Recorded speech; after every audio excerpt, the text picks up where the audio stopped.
In the depth of darkness, I find my light. A flame that burns with all its might. Through trials and tribulations, I rise. Unyielding, determined, reaching for the skies.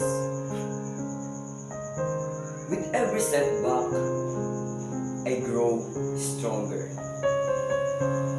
Defying the odds, I'll be here no longer. I am the phoenix soaring high, breaking free from the chain that once tied.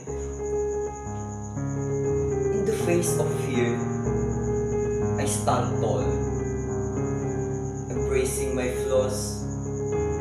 I won't let them fall.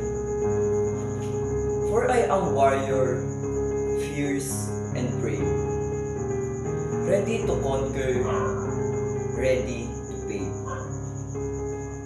The scars on my heart, they tell a tale of battle fought, of strength unveiled. I am the embodiment of resilience, a force to be reckoned with, a true brilliance. So let the storm rage, let the wind howl. I'll rise above, I'll make them bow.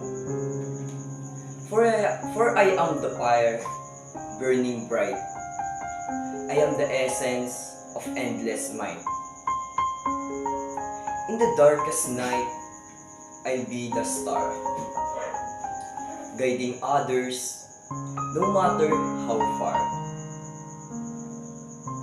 Together, we rise, hand in hand, united, unstoppable, a powerful bond.